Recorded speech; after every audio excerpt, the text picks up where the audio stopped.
This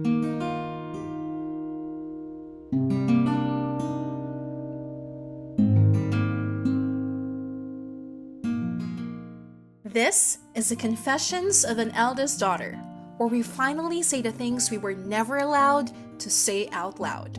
I am your host, Ate Cha, and we're here to talk about growing up early, navigating adulting, career, and life beyond responsibility. Welcome to the very first episode of this podcast series. I created this space because I know I'm not the only one who feels exhausted from carrying the eldest daughter role. This podcast is for anyone who grew up early, who got tired of adulting too soon, and who needed a reminder that they're not alone. For our first episode, we're starting with an important question. Who are you beyond your responsibility? This is a very heavy question that I often ask myself. Sino nga ba ako kung hindi ako yung ate? Sino nga ba ako kung hindi ako yung breadwinner? Sino nga ba ako kung wala akong responsibility na maging provider or protector ng family ko? And dito na papasok yung story natin as an eldest daughter. How responsibility found me. As an eldest daughter, I was expected to take the role of becoming a breadwinner at a very early age. I was the prodigy daughter. So sa mga nakakakilala sa akin, they all know that I was an academic achiever. And aside from being an achiever, I was very active on helping my community. I think part na yata sa akin yun of becoming an eldest daughter is the fact that I really want to help other people. And it is already ingrained in me. Naging part na siya ng personality ko to help other people. And that's how people see me. Someone who's very serious with her studies, with her career path, and even my friends know na, ayan si Cha, alam niya na kung ano yung gusto niyang gawin sa buhay. I was known to be the ate of the classroom, the ate of my friends, and that is my personality. Yun na yung naging personality ko. Bata pa lang, way back in high school. So, the pressure is there. I always thought that I can help other people. But adulting made me realize that it's so freaking hard. So, before graduation ko pa lang to ng college ha, I already started to look for a job. Nag-apply na ako kung saan-saan. I think it was 2 months before my graduation. Kasi kinakabahan na ako Sabi ko, pagkatas kong graduate, kailangan makahanap agad ako ng work para makatulong agad ako sa parents ko. Kasi nagkakaedad na sila. Siyempre, mas madali na silang mapagod and prone na rin sila sa sakit. So my goal talaga was to take on the responsibility, to take on the mantle. And it did happen. So, nung nakahanap ako ng first job ko, it was a week before my graduation nung nag-start akong mag-work. So, it was in BGC. I was so eager. Pero kasi pag first job mo, hindi naman talaga agad mataas yung sahod. So, hindi pa talaga pwede na ako lang yung mag-work sa family namin because the salary isn't enough for my whole family. So, background lang, we're a family of 5. I have 2 younger siblings. And because of that, my parents has to work pa din. Pero, luckily, 10 months after graduating, so 10 months after my first job, I had the opportunity to take on an extra level job. Mas mataas yung position compared sa una kong job and mas mataas din yung sahod. I was so thrilled because I told myself na finally, I'll be able to support my family ng ako lang. And that's where I told my parents na, Mom, Dad, ako na. Kaya ko na to. And I was so proud during that time. It was like my peak career era habang nagsisimula kasi wala pang isang taon after college graduation, I already had the opportunity to work with a higher position and at the same time, higher salary that can feed 5 members of the family. And I was really proud. Of course, my parents were very proud. But little did I know na ang hirap pala. Ang hirap pala. I did not expect that because when I was working, I really thought that as long as I keep my head on the game, I keep on focusing being the best. So kung ano yung binibigay kong effort when I was still studying, I was giving it when I was also working. Syempre, bida-bida levels. I think we all have that competitive nature for eldest daughters. We have that kind of thing. We always want to do our best. And ako talaga mantra ko before, I really do not like mediocrity. Ako yung tipo ng tao na hindi ako nagpapasa ng gawain na pwede na yan. I do not do that. I hate that habit. Pero ngayong adult na ako, ngayon ko na-realize na kapag sobrang sipag, sobrang galing mo pala sa trabaho, na nag-work ka na more than 8 hours a day just to please your boss, mababurnout ka. And that happened to me. But yeah, responsibility became my identity. I really had to work hard. I really have to show my best to show up sa work. Kasi may takot ako eh.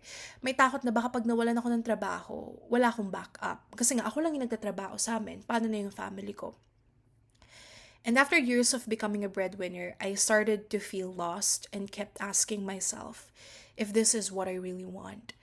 Kasi I have to sacrifice my dream. So my current job right now is not actually my dream.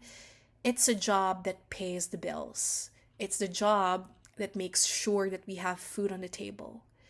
But at the end of the day, I keep on asking myself, hanggang kailan ba ako magiging ganito? Maswerte ako. I'm very grateful. I express gratitude. But deep inside, I feel like I can do more outside this career that I'm taking. But I cannot career leap. I'm scared because I have to start from zero, or I have to start being a beginner again. And I cannot afford to do that right now while my family is expecting me for everything. And dito napapasok yung uncomfortability of asking for help. I am so tired, exhausted, and stressed sa work ko, to the point na lagi na akong na-anxious. I never opened up to my parents how I feel. Because natatakot nga ako eh. Ako nga yung breadwinner. Ako nga yung inaasahan nila. Ako yung ate. I'm the strongest one. But this is what I'm trying to overcome right now. To become more open with my parents. Siguro nahihiya ako sa fact na sinabi ko sa kanila before na dad, ako nang bahala.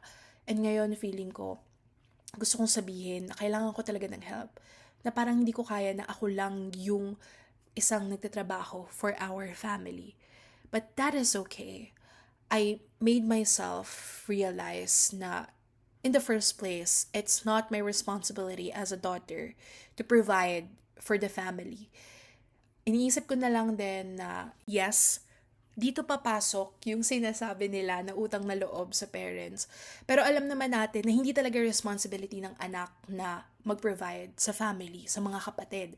Kasi you have your own life eh. And it's something na minsan iniisip ko, if I'm not the eldest daughter, if I'm not the breadwinner, I think nandito ako, nakapag-travel ako, nabibili ko yung mga ganitong bagay. Pero hindi ko siya iniisip. Maybe because I really love my family deeply. We do all love our family deeply. Pero it's ingrained talaga sa akin ever since that I really want to help my family. And we all have different choices. And I'm not making anyone feel guilty sa decision nila. So this is my decision. And kung ikaw ganun man yung decision mo, hindi ka nag-iisa. It's very hard, but we can do this. What matters is we do not lose ourselves in the process.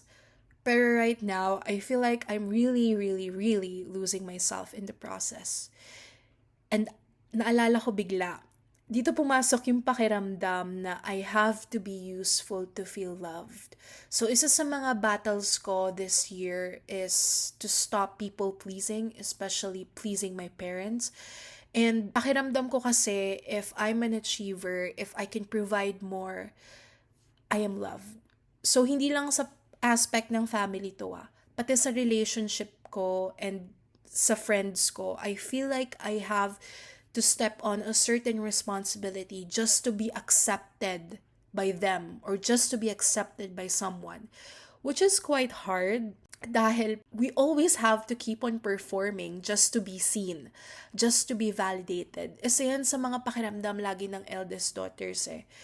Yung pakiramdam na kailangan laging galingan, pakiramdam na kailangan palagi ka dapat may ginagawa. Kasi kung wala, you feel useless. And if you feel useless, you do not feel loved. Kasi we're living by the validation of others, and it's something that we should not do or we should stop doing. And because of those experiences, dito na papasok yung invisible exhaustion of being an eldest daughter. So, we have different types of exhaustion and we need to clarify kung ano nga ba yung mga yun. Number one, the mental load. We always think ahead. So, iniisip natin palagi how to earn more money, to make your family more comfortable, and at the same time, thinking about your career. So ako, iniisip ko yun lagi, constantly, and I feel like, sometimes, I feel like napag-iiwanan ako, kasi gusto ko pang mag-aral, gusto kong mag-law school, may gusto akong i-take, may gusto akong ma-experience, and I have seen my batchmates, or even batch younger than me, na natitake nila yung mga bagay na yon. And sometimes iniisip ko na kailan kaya darating yung time ko na matake or magawa yung mga bagay na gusto ko. And yeah, we really do have to sacrifice because we chose this responsibility at the end of the day. Second is the emotional labor. We tend to absorb people's stress. Paano? We are the go-to listener and we are the unpaid therapists of our siblings and friends. Tayo yung sumbungan ng bayad. I don't know kung lahat ng eldest daughter ganon, pero kasi based on my experience and experience ng mga kakilala kong eldest daughter din, sumbungan talaga sila ng family. We always listen and tayo rin yung nagbibigay ng advice dito sa mga kapatid natin and minsan pa nga sa parents natin eh. And it's not an easy job. The emotional labor, it's very heavy because sometimes nadadala natin yun. Third is a decision fatigue. So as someone strong, people expects us to be decisive. Na sa lahat ng pagkakataon, we know what to do. Is it a yes? Is it a no? Should we take an opportunity or not? So, ang nangyayari pati sa family natin, tayo na rin yung major decision makers just because we're the eldest and we're providing for our family. Pero alam nyo, na-realize ko, isa pala sa cravings ng eldest daughter is to be able to switch their minds off. So, as an eldest daughter kasi, we are running on our masculine energy. And minsan, cravings ko talaga. Gusto ko malabas yung feminine energy ko where I can just switch my mind off with someone. Pero that's on another podcast story. We do make the decisions and sometimes we just really want someone to make the decisions for us. And fourth is the guilt when resting or choosing yourself. We feel like something is wrong kapag nagpapahinga tayo. Pakiramdam natin, something will go wrong kapag we stepped out from that typical task. And it's something that I have been experiencing for years. Nahirapan akong mag-delegate kasi naniniwala rin ako na when you control things, everything will be better. Pero along the way, I learned how to delegate and stop feeling guilty whenever I'm resting. Pero ang hirap pa rin pala nitong tanggalin. Sobrang hirap. Kasi hindi siya basta-basta. Dumating din sa point na kahit naka-leave ako sa work, I still check on my inboxes, my messages, and even work a little bit. Kaya feeling ko hindi talaga ako nakapagpahinga for the past years that I have kasi I feel guilty.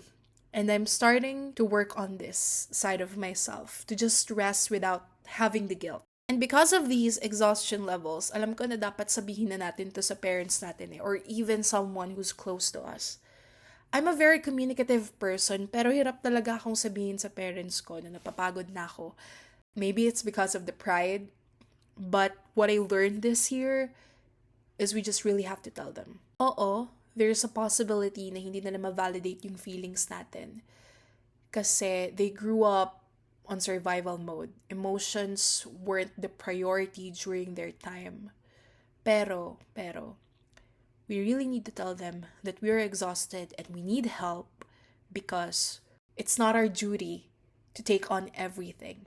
We are just a child and we are still healing our inner child. Imagine mo yun, taking up a big responsibility while healing your inner child. So we really just need to tell them. Try and telling them. There will be a possibility that you will be misunderstood. Hindi mabavalidate yung feelings mo. Pero at least you tried. Kasi at the end of the day, sila lang rin naman yung makakatulong sa atin eh. Kailangan nilang malaman that the responsibility that we took on our hands is very heavy and requires at least 2 people to work on. And now, dito papasok yung bago nating question. Who am I without responsibility? If no one needed anything from me, who would I be? What parts of me did I put on hold? And what do I enjoy that has nothing to do with being useful? These are the 3 questions that we must reflect in order to get to know ourselves even more. Para malaman natin kung ano yung action steps na kailangan natin gawin para piliin naman natin ang sarili natin. We do have this fear of letting go din kasi. We fear of disappointing people, especially our parents, people close to us. We also have this fear of being seen as selfish. Na kapag pinili natin yung sarili natin, napaka-makasarili na natin. Na pag binook mo yung travel na yan to Cebu, makasarili ka na kasi hindi mo nasama yung family mo. We have all those fears of being judged as selfish. We also have this fear that everything will fall apart if we rest. Ako palagi kong sinasabi nun, hindi ako pwedeng magpahinga kasi wala akong backup. Pag nawalan ako ng work, wala akong backup. Pero I forgot something. I do have a backup. And it's God. God is my backup. Kailangan ko lang talagang ibigay sa kanya yung manibela. Let Him drive. Kasi napakahirap talaga ng role na tinake natin. It's not easy. Let Jesus take the wheel. At the end of the day, hindi natin to kaya ng mag-isa. And alam ko, yung mga eldest daughter dyan, we cannot open up to a lot of people. We tend to open up to chosen people who we really trust. But at the end of the day, alam natin sa sarili natin na makakatulong lang sa atin ay ang sarili natin and of course, God. He holds everything. And whenever I feel anxious and tired, I just ask myself sometimes, I think I'm being too controlling and nakakalimutan ko na I do have a backup and it's God. So prayers really work, devotions really work, and it's something that we just really have to let go, our anxieties and fears. And now, I do have a reminder for everyone. Number 1 is to start choosing yourself. This is the hardest thing, but we really need to learn how to set our boundaries. Because if we will not set our boundaries, mauubos tayo. And pag naubos tayo, we cannot give anymore. We cannot help anymore. It's very important that we take good care of ourselves and set boundaries. How do we set boundaries? We're going to be talking about that on our next episode. But for now, it's very important to stay grounded and remember that you have to choose yourself. Second, do one thing weekly with no productivity goal. Kung weekend man to or kung may racket ka man ng weekend, please choose at least one day just for yourself. Kahit na mag-scroll ka lang sa phone mo or just rest the whole day. It's very important. It's important for your well-being that you'll be able to breathe and take a rest. Third is practice saying, let me think about it. Hindi yung yes ka ng yes agad. Ako, I have this very bad habit na when someone requested or someone asked for my help, I immediately say yes. Pero as an adult, it's very important for us to realize that our time is precious and we cannot help everyone. So always remember to think about it first. So let me think about it. Pag-iisipan ko muna bago ka sumagot sa isang tanong or sa isang responsibility na iti-take mo na naman. Fourth is to let yourself be bad at something new If you want to try something, just remember that everyone was once a beginner. Do not be pressured just because you are a beginner. Just take your time and enjoy it. And fifth is return to an old hobby. So it's important na balikan natin yung mga bagay na we used to enjoy doing. Ako, I really love painting. And ever since I started working, I haven't held a brush. It's been years. And my goal right now for 2026 is to return to an old hobby. Pero right now, I have my new hobby, which is cosplaying, and I feel like a different person every time I do that. So I hope that everyone will do something for themselves just to breathe. Eldest daughter, ate, I'm here to remind you that you are not dramatic. You are not weak. You are not behind. And you deserve support too. And I'm so, so, so proud of you for standing tall, choosing to help your family, to carry the responsibilities on your shoulder. You have been strong ever since you were born. And it's okay to be vulnerable and it's okay to rest. The fact that in the first place, it's not our responsibility to become the provider or protector of the family, but you're still there, helping them. Please choose yourself this time. Make this a New Year's resolution. It's not about being selfish. It's about protecting your peace and well-being because you cannot pour from an empty cup. Thank you for listening to the first episode of the Confessions of an Eldest Daughter. I hope this conversation reminded you that you are more than what you carry, and it's okay to rest, to grow, and to choose yourself. If this episode spoke to you, make sure to follow the podcast on Spotify so you won't miss any future episodes. And if you know another eldest daughter or anyone tired of adulting, share this episode with them. Let's create a space where we finally say the things we were never allowed to say out loud. Until next time. Again, I'm Ate Cha, and remember, you are not alone in this journey. And I am so proud of you.